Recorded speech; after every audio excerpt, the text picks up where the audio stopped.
Shefja diplomacisë së Bashkimit Evropian, Kaja Kallas, ditë më parë, ka thënë se tensionet në Ballkanin Perëndimor po rriten, andaj kërkoi që të vazhdojë procesi i zgjerimit të bllokut.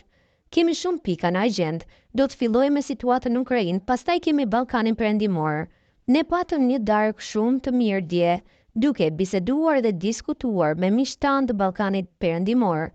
Ne shohim se tensionet po rriten dhe ne patjetër duhet të lëvizim me procesin e zgjerimit dhe kjo është diçka e prekshme dhe vërtet na duhet histori suksesi, deklaroi Kaja Kallas para takimit të Këshillit për Punë të Jashtme që u mbajt në Luksemburg. Edhe pse Kallas nuk përmendi shtetet në të cilat sipas saj po rriten tensionet, javët e fundit të Bosnia e Hercegovina ka qenë në krizë dhe në prag të një shpërtimi të madh të konfliktit, pasi Bosnia e Hercegovina lëshoi flet arrest për Milorad Dodikun, presidenti i Republikës Srpska. E krahas kësaj, Kallas tha se BE-ja nuk do të tolerojë kërcënimet ndaj integritetit territorial, sovranitetit dhe rendit kushtetues të Bosnia e Hercegovinës. Po ashtu edhe shteti i Kosovës vazhdimisht është nën kërcënimin e grupeve terroriste serbe, të cilat financohen nga Serbia për ta destabilizuar shtetin e Kosovës, ku në vazhdimsi policia e Kosovës po kap sasi armatimesh të grupeve serbe. Sipas analistëve dhe ekspertëve të sigurisë, deklarata e Kallas padyshim është një alarm për sigurinë e Ballkanit Perëndimor dhe se rajoni po hyn në një fazë delikate. Eksperti i sigurisë Drizan Shala për gazetën Bota Sot thotë se ajo çfarë tha Kallas është një nga paralajmërimet më serioze për Ballkanin. Deklarata e Kaja Kallas, shefes së diplomacisë së BE-s, duhet të lexohet si një paralajmërim serioz politik dhe strategjik për Ballkanin Perëndimor dhe mund të interpretohet në disa nivele. Alarm për rritjen e tensioneve, Kallas po sinjalizon se Bashkimi Evropian është i vetëdijshëm për përshkallëzimin e tensioneve në rajon, qoftë përmes ndërhyrjes së aktorëve të jashtëm si Rusia dhe Kina, mosmarrëveshjeve të brendshme, Kosovë-Serbi, situata në Bosnjë-Hercegovinë, Maqedonia e Veriut e tjerë, kërcënimeve hibride si dezinformimi, ndërhyrja kibernetike apo ndikimi i grupeve të ekstremit, deklaron Shala. Ai thotë se kjo deklaratë është në thelb një sinjal alarmi për nevojën që BE-ja të mos mbetet spektator në një rajon ku vakumi strategjik shfrytëzohet nga forca jo perëndimore, paralajmërim për dinamikën gjeopolitike. Me fjalët "na duhen histori suksesi", Kallas sugjeron se procesi i zgjerimit i BE-s është kthyer në një instrument gjeopolitik, jo vetëm burokratik. Kjo do të thotë se BE-ja po kupton se hezitimi i saj për zgjerim ka krijuar pakënaqësi, frustrim dhe ka shtyrë vendet e Ballkanit drejt alternativave strategjike. Zgjerimi nuk është më thjesht formë, është parandalim krize, nënvizoi Shala.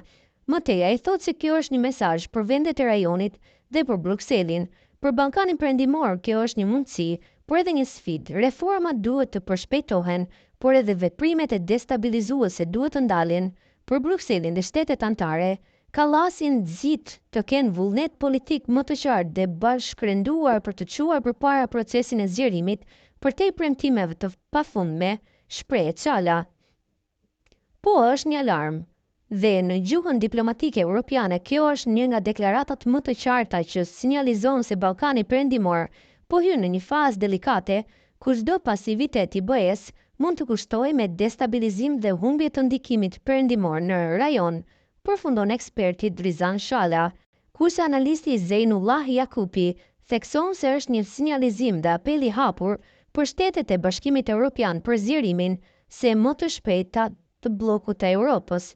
Deklarimi i shefes së diplomacisë së Bashkimit Evropian, Kaja Kallas, lidhet me mundësinë që tensionet në Ballkanin Perëndimor do mund të rriten, mund të jenë të mundshme, por ky deklarim është bërë për të sensibilizuar opinionin dhe krerët e këtyre shteteve që të kenë kujdes, por edhe në një mënyrë i bëhet apel shteteve të BE-s që të përgatitet, të pranojnë dhe përshpejtojnë procesin e zgjerimit të bllokut, thot Jakupi. Sipas tij, pavarësisht situatës së sigurisë në Ballkanin Perëndimor, BE nuk është e gatshme që të përshpejtojë procesin e zgjerimit për vendet e rajonit. Kundër rritjes së tensioneve, natyrisht mund të jenë këto paralajmërime që të shpejtohen proceset integruese të shteteve të Ballkanit, siç është Bosnja-Hercegovina, Kosova, Serbia, Maqedonia, Malezi. Por BE akoma nuk është e gatshme të përshpejtojë këtë proces, Dhe zonja Kallas me siguri e di sepse ta marrim shembullin e Kosovës që akoma nuk mundet t'ia heqim sanksionet e vendosura lidhur me veprimin e qeverisë Kurti Dy në lidhje me veriun e Kosovës. Pra BE, pa trysninë amerikane, nuk është në gjendje të aprovojë zgjerimin e Ballkanit Perëndimor në BE, dhe natyrisht, edhe BE dhe SBA deri tani nuk kanë ushtruar ndikimin e duhur ndaj Serbisë që të ndahet nga ndikimi rus, por e kanë sanksionuar Kosovën, duke lënë hapësirë Serbisë që të ulet në karrige, edhe me Rusin, edhe me BE-n, shpjegoi Jakupi. BE-ja i ka problemet e veta dhe po shihet se nuk kanë arritur që ta detyrojnë Kosovën dhe Serbinë, sidomos këtë të fundit që të pranoj marrëveshjet e arritura, pavarësisht se a janë nënshkruar apo jo, sikur ajo e ohrit. Se BE ka frikën e shpërthimit të ndonjë konflikti në Ballkan, kjo kuptohet edhe për faktin se Rusia është trimëruar pasi që presidenti i SBA-ve Donald Trump po synon të ndajë sferën e ndikimit me Rusin për ta ndarë pasurinë e Ukrainës me saj dhe SBA-ve, por lufta nuk po ndalet. Edhe pse Donald Trump premtoi se do ta ndalet këtë luftë brenda 2 muajve, kjo natyrisht përbën rrezik edhe për Kosovën, sepse Putin gjithmonë është thirrur në të drejtën e serbëve për të vendosur se duan të jenë pjesë e Serbisë, ashtu siç nuk e pranon as pavarësinë e Kosovës dhe ndërhyrjen e NATO-s në vitin 99 dhe bombardimin e Serbisë, thekson analisti Zejnullah Jakupi. Mëtej, ai shpreh se BE në vazhdimsi ka treguar mungesë uniteti dhe kjo ka përbërë rrezik në vazhdimsi për situatën e sigurisë. Gjithashtu BE nuk e ka krijuar unitetin as brenda vetvetes. Pra në raste kur SBA u lë në dorë NATO-s europianëve dhe nuk përfshihet në aleancë, atëherë europianët duhet i përveshin mëngët për të forcuar NATO-n, duke bërë një komand të përbashkët. Por natyrisht BE akoma nuk e ka krijuar unionin e saj politik për ta patur forcën e saj ushtarake me një komand të njësuar.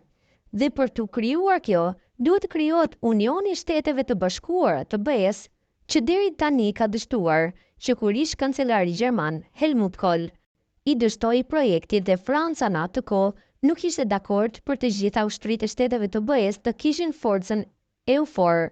Pra, në rast konflikti në Ballkan, për momentin, kujdeset vetëm NATO dhe në Kosovë KFOR-i. Natyrisht se Kosova është e sigurt ashtu siç është Bosnia-Hercegovina dhe besohet se nuk do të lejohet që Serbia dhe Rusia të luajnë në lojën provokuese për të eskaluar situatën. Në këtë pikë, NATO ka deklaruar se është e gatshme të reagojë sepse sigurimi i stabilitetit në Ballkan është detyrë dhe përgjegjësia e saj, përfundon analisti Zejnullah Jakupi.